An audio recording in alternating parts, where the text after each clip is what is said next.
அன்பான திருநாட்டு மக்களுக்கு இந்த காணொளி மூலமாக என் அறிவின் சிந்தனையிலிருந்து உதித்த சில கருத்துக்களை உங்ககிட்ட ஷேர் பண்ணிக்கணும்னு இந்த காணொளி மூலமாக உங்களுக்கு சமர்ப்பணம் பண்ணுறேன். இந்த வருங்கால சன்னதிக்கு நம்ம எந்த மாதிரியான ஒரு சொத்து கொடுக்க போகிறோம், இது இயற்கையும் இறை சக்தியும் சில விதிமுறைகள் அமைப்பையும் வச்சுருக்கு. நீங்கள் சொத்துன்னா, நான் என் குழந்தைக்கு 2 பிளாட் வச்சுருக்கேன், அங்கே இடம் வாங்கி வச்சுருக்கேன், இங்கே இடம் வாங்கி வச்சுருக்கேன். அதெல்லாம் தற்காலிகமான ஒரு வாழக்கூடிய ஒரு தருணத்துக்கு உண்டானது. ஆனால் உண்மையான சொத்து உன் குழந்தைங்க நல்லா வளர்ச்சியாக அறிவு செல்வங்களா உடல் ஆரோக்கியத்தோட நலத்தோட வளத்தோட இருக்கணும்னு நீங்கள் நினச்சிங்கன்னா, நான் என் குழந்தைய நல்லா படிக்க வச்சுருக்கேன், நல்ல நிலையில் இருக்காங்க, இங்கே சம்பாதிக்கிறாங்க, இவ்வளோ சம்பாதிக்கிறாங்க, நீங்கள் உண்மையாக சொல்கிறேன், அது உண்மையான சொத்து கிடையாது. இது வாழக்கூடிய காலங்கள் தருணங்களில் ஒரு டெம்பரவரியான அது ஒரு வாழ்க்கையை வாழக்கூடிய ஒரு சொகுசு நம்ம ஏற்படுத்தி கொடுத்துருக்கோம். அது உண்மையான சொத்து கிடையாது.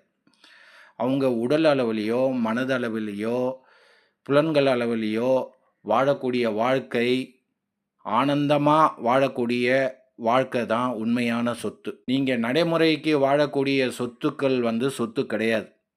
ஏன்னா நீங்கள் இத்தனை சொத்துக்கள் நடைமுறையில் இங்கே இடம் வாங்கி வச்சுருக்கேன், அங்கே இடம் வாங்கி வச்சுருக்கேன்னு நீங்கள் சொன்னாலும், அந்த உடலும் மனசும் புலன்களும் சரியான முறையில் இல்லைன்னா அவங்களுக்கு அந்த சொத்து எந்த அளவில் உபயோகமாக இருக்கணும்னு நீங்கள் எதிர்பாருங்க. இந்த உயிர் கொடுத்த அனைத்து பெற்றோர்களுக்கும் ஒரு தாழ்மையான கருத்தை இதை எடுத்துக்கிட்டு, நீங்கள் வருங்கால உங்கள் குழந்தைங்களுக்கு நல்லது பண்ணணும், நல்லது எனக்கு நடக்கணும், என் குழந்தைங்களுக்கு இந்த நாட்டு வளர்ச்சிக்காக, இந்த நாட்டின் மரியாதை மதிப்பு மேன்மைக்காக இந்த கருத்தை உங்ககிட்ட சமர்ப்பணம் பண்ணியிருக்கேன். காரணம் எதுக்காக அப்படின்னு பார்த்தீங்கன்னா, சொத்துன்னா அவங்களுக்கு இந்த இடம்லாம் கிடையாது.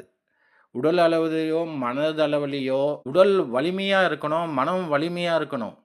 புலன்கள் அடக்கத்தோடு வாழக்கூடிய வாழ்க்கை தான் ஒழுக்கத்தையும் தன் கடமையும் பொறுப்பையும் உணர்ந்து வாழக்கூடிய ஒரு வாழ்க்கை முறையை பெற்றோர்களாக நீங்கள் ஃபஸ்ட்டு உணரணும். உங்களுக்கு அந்த வாய்ப்பு உங்கள் பெற்றோர்கள் உங்களுக்கு கொடுத்துருக்க வாய்ப்புகள் குறைவாக இருந்தாலும், அன்றைய காலகட்டத்தில் வாழ்ந்த முன்னோர்களோ பெற்றோர்களோ பொற்காலமாக வாழ்ந்தாங்க. சொத்து சுகம் இல்லை, வாழ்க்கையை மகிழ்ச்சியோட ஆனந்தத்தோடு வாழ்ந்தாங்க.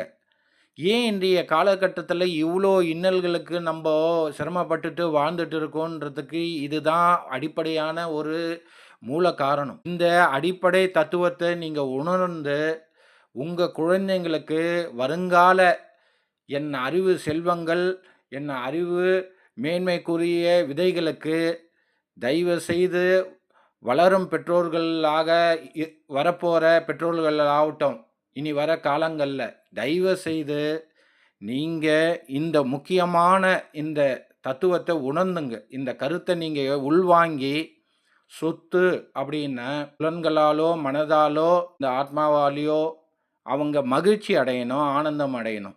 அதுக்குண்டான ஒரு எக்ஸசைஸ், அதுக்கு உண்டானது தவம் இருக்குது, யோக நிலை இருக்குது, உடல் வலிமை பெறக்கூடிய பல வேதாத்ரி மகரிஷி மாதிரி பல ரிஷிகள் யோகிகள் மகான்கள்லாம் அவ்வளோ சொத்துக்களை நமக்குக்காக கொடுத்துட்டு வச்சுட்டு போயிருக்காங்க. ஆனால் அவங்க சொன்ன இந்த விஷயங்கள் எல்லாம் விட்டுட்டு நடைமுறைக்கு வாழக்கூடிய விஷயங்களையே நம்ம பார்த்துக்கிட்டு இருந்தன. இந்த உடலும் மனசும் புலன்களும் ஆத்மாவும் படாத பாடுபடுது நம்மக்கிட்ட மாட்டிக்கிட்டு. தயவு செய்து புரிஞ்சுக்குங்க என் அன்புக்குரிய பெற்றோர்களே. என் நாட்டு வளம் பெறுவதற்காக என் நாட்டு கண்மணிகள், வருங்கால கண்மணிகள் சிறப்பாக செழுமையாக வாழணுன்ற ஒரு நல்ல எண்ணத்தின் அடிப்படையில் இந்த விதையை உங்கள் மனசில் உள்வாங்கி, அதை நீங்கள் உங்களோட பிள்ளைங்களுக்கு அதை நீங்கள் பராமரிச்சிங்கன்னா அவங்களோட வாழ்க்கை அமோகமான தன்மையை பெற்று இந்த நாட்டின் வளத்துக்கும் எல்லா நிலைகளிலும் மேன்மை பெறக்கூடிய விஷயங்களாக இருக்கும்னு நான் இந்த காணொளியில் உங்ககிட்ட சமர்ப்பணம் பண்ணியிருக்கேன். நன்றி, வணக்கம்.